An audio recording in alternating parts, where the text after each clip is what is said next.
what is a fast and effective way to assess uh, people when they're junior people? Again, I find it way easier with senior people, but with junior people that even that really don't really know what is a fast way to assess what they're good at. What is a good?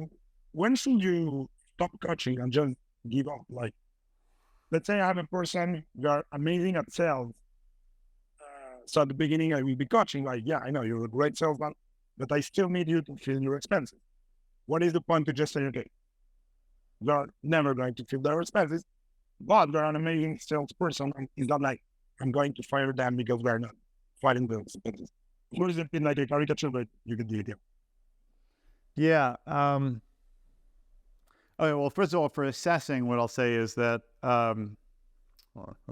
for assessing, I always like to use something that's broken and have it be fixed. I think you might have heard me talk about this before, but generally when we're taking on new people or we're assessing people, we're having them basically start fresh, right? It's like, take this test and answer these questions, or submit a sample of your writing work or your graphic design work, whatever it is. I always like to take the tactic of like, here's a really bad piece of copy, make it better. Here's a really bad branding setup, like the logo and the colors, like how would you improve this? There's something broken on this website. You're a programmer, like find out what it is and fix it. So it's always better to see how people handle things that are not good and make them and improve them. And I think that really helps because, one, you see people's problem solving skills. You also see people's sort of attitude in that way. I've definitely had tests of people where there's someone who's like, this is like a waste of my time below me, and it's definitely not. But if they see it that way, then that's a pretty good litmus test. So opportunities to fix problems.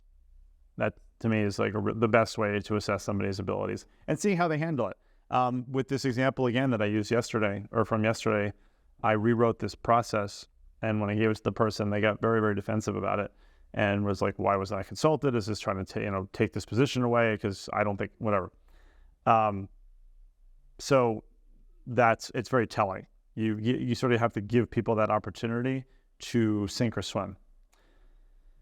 Now, that's a tricky one, right? You have a person who's like a rock star salesperson, but doesn't want to do the logistics, right? So yeah, you're definitely not going to fire them for that because they're generating revenue, unless it becomes toxic to the culture of the company and people start to really resent that, then it's not worth it and it outweighs it. So it is a bit of a balancing act there. But the biggest thing I would say, like if they're really crushing it in one domain, but they're failing in another, then you have to think about how you as the leader can support them in that way. It's not just a matter of, and we know that there are people who with like ADD and all sorts of other issues, dyslexia, whatever it might be, that literally they just can't do this particular thing, but they excel at something else, right? So maybe that's a situation where they but they justify having an assistant that can help them with those things, or having an extra service that you pay for in those things. It's something I used to always say when I had my team at Let's Do It, is that I would purposely, intentionally overload them with work because it was a small team and we had a lot to get done.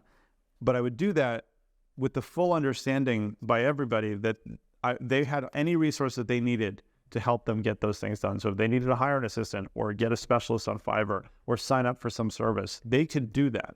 And they were expected to do that in order to get it done.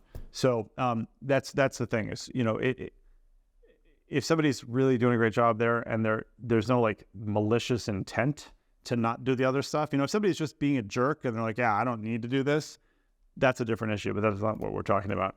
So then it's you figuring out how to be a better leader and support them in the things that detract from their unique ability. And a rule of thumb between like, okay, I'm going to take care of this, there's an assistant for you, and let's keep coaching and reinforcing the good behavior. What's your rule of thumb to switch from one to the other?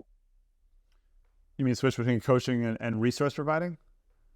So, for example, if we take the example of they never fill their expenses, okay, let me find a good tool. And when it's, okay, forget about expenses. Just handle the invoicing to this person and they will take care of the rest. When to be between one and the other.